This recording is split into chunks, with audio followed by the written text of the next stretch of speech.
So today, nandito po tayo ngayon sa Tacloban City at atin pong lilibutin ang abandoned housing unit na to na ginawa taong 2016 at pagkatapos nito sa di malamang dahilan ay bigla na lang itong iniwan.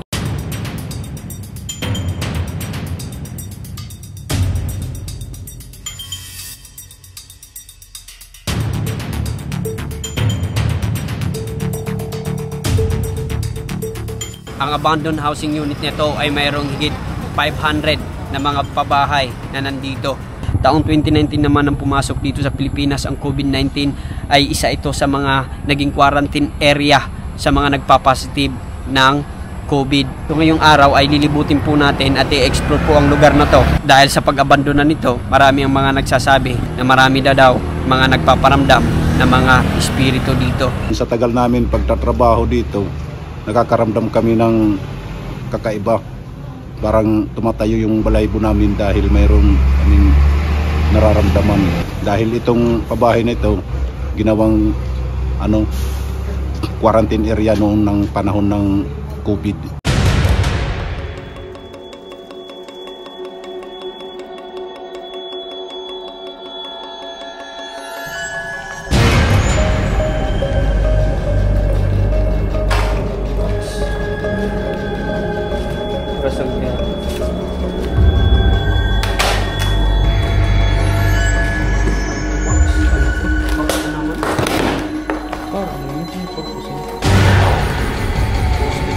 Ito pala yung ginagamit na higaan ng mga nagka-quarantine. Ayan o.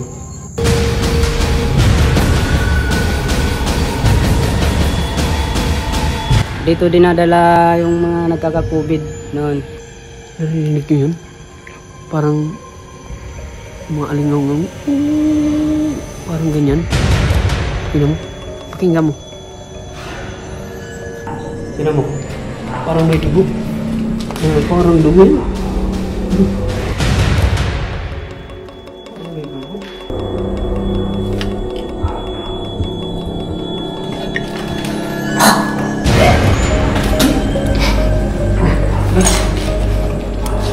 Kung may di ba kami din nga upod pagparamdam. Kung may da kami iba din nga upod pagparamdam. Maya lang kami narinig kaming kakaibang tunog.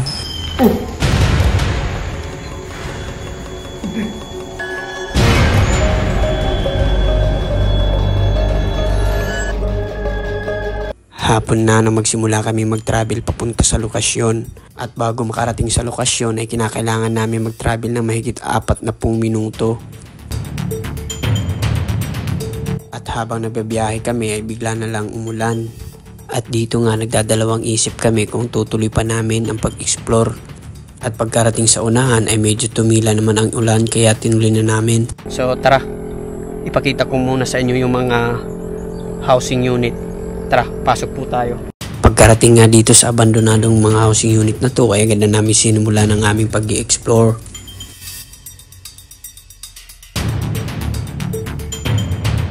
At kapansin-pansin dito na tinubuan na ng maraming damo ang ibang mga housing unit na to. Wala na. Pinamahayan na ng mga damo.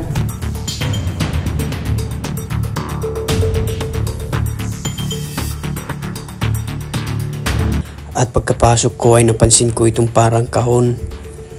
Hindi ko alam kung para saan ito pero napansin ko ay sira na ito. So, ito yung lawak niya. So, tatansayin natin yung lawak. Mula dito hanggang dito ay nasa siguro 8 by 12 yung lawak. Meron na siyang mga kuryente guys. Meron na rin ito ako.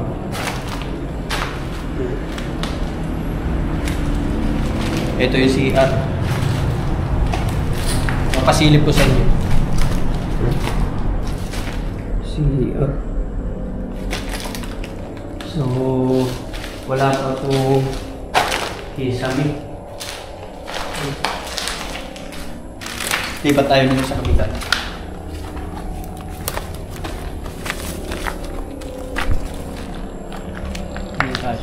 Tingnan nyo. Yung mga damo. Umakyat na dun sa mga bubong. Halos lahat ng mga housing unit na to ay wala pang bintana at pintuan. At pagkapasok ko sa isang unit, ito ang tumambad sa akin. May parang kahon na animoy libingan ng mga tao. CR. CR ba to? Isa. Ano ba? Hindi ko alam kung ano ang laman nito, pero napansin ko ay isang kahon ito na may pintuan ng banyo. At sa tabi nito ay mayroong isang kahon na para bang nasira na ito. Halos magkapapareho lang yung sukat ng bahay.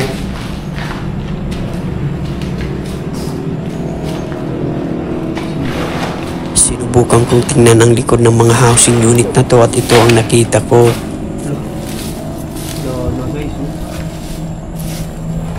Nakita kong halos lamunin na ng mga damo ang mga bahay dito.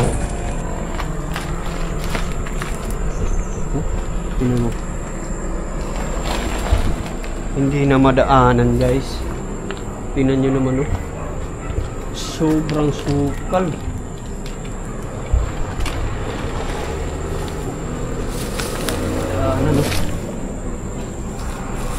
Sa sobrang dami ng damo nito ay hindi na madaanan ng mga tao at sigurado ako na pinamamahayan na ito ng mga masasamang insekto. So, hindi na tayo makakadaan dyan, oh. Wala na. So, papasukin natin mamaya yan kasi medyo maaga pa. So, mamaya, babalik tayo rito at lilibutin natin dito sa area kasi meron silang sinasabing akasya na mayroon daw mga kababalaghan na nangyayari dahil mayroon daw doon nagpaparamdam na masamang espiritu doon sa punong yun. So, mamaya ay pupuntahan po natin at sa ibang mga bahay. Yan. So, tara. Wala na, oh. Tinan mo.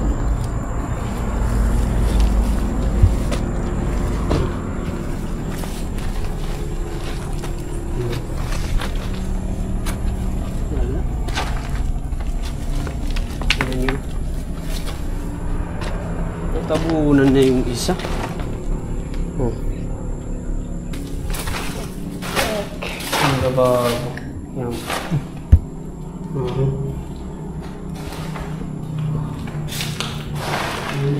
Isa sa mga bumabagabag sa akin kung ano nga ba ang laman ng box na to. Susubukan ko sanang tingnan yung loob pero nag-alangan ako. Oh, higaan niya ata, guys. Higaan to. Kaya naman lumabas na lang ako at tinignan ko pa ang ibang mga parte nito. Yan yun.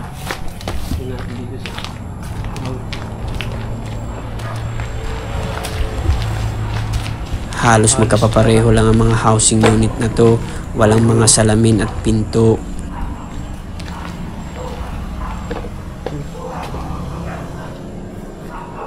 Pare-pareho.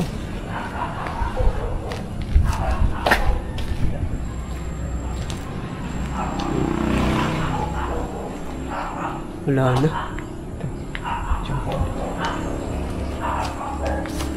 Ganun rin, no? Meron ring box. At dito napansin ko rin na meron pang isang box na kagaya ng nakita natin sa isang housing unit na pinasok natin kanina. Meron din box. Kaya naman pumasok ako upang tingnan kung parehas nga ba sa mga nakita ko.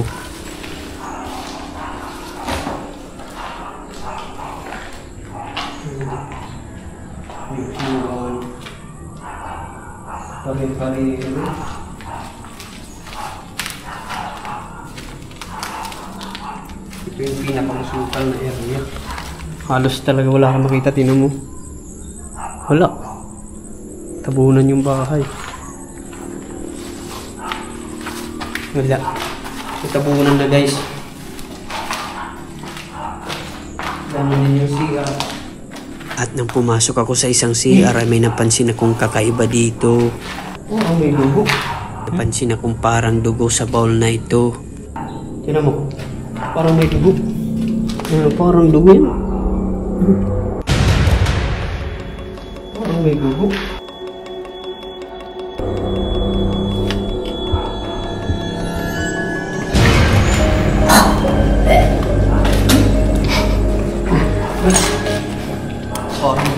Dito bigla ako nasuka kasi sobrang langsa nito. Dugo yung nandun sa bowl. Baho. Labas na tayo. Kaya naman nagdali-dali akong lumabas para makalangkap ng sariwang hangin dahil hindi ko kaya ang amoy nito.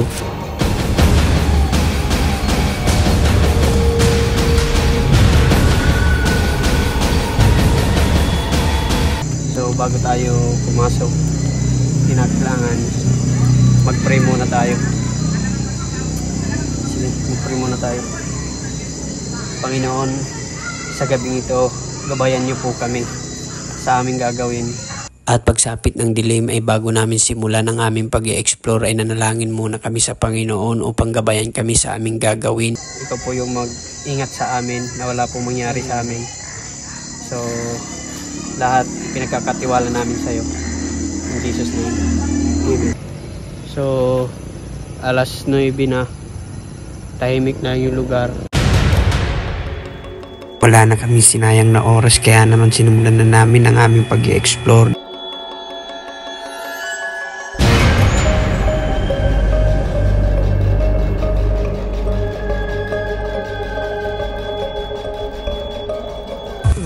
Pagkababa ko ng housing unit ay may napansin agad ako. Isang lighter na nakalagay sa bintana nito.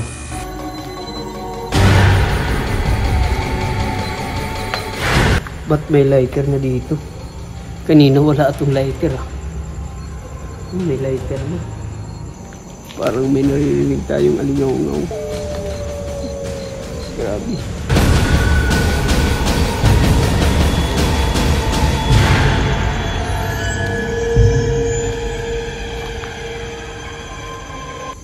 So, napakatahimik na.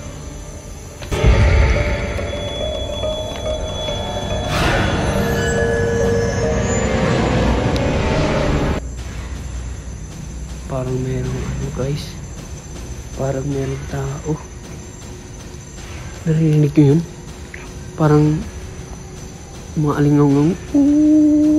Parang ganyan. Tingnan mo, pakinggan mo. Maya-maya lang pagkalingon ko mayroon ng ilaw sa harap namin. Kung mapapansin nyo kanina wala ito. Ngunit dinidma lang namin ito at pumasok kami sa isang housing unit. Dito, yung mga nagpa-positive na kina-quarantine ay karamihan ay matatanda at yung iba ay kapag nangihina na dinadala dun sa hospital at namamatay. So, try natin pakiramdaman dito. Kung may di ba kami din nga upod pagparamdam, kung may da kami iba din nga upod pagparamdam. Maya-maya lang kami narinig kaming kakaibang tunog.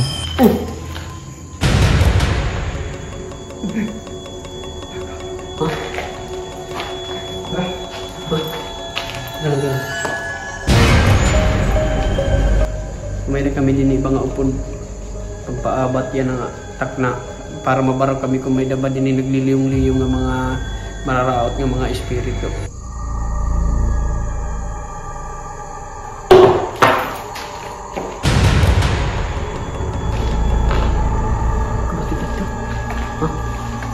Napansin namin na dalawa na yung ilaw na umiilaw sa likod ng housing unit kaya dali-dali kami lumabas at tumakbo.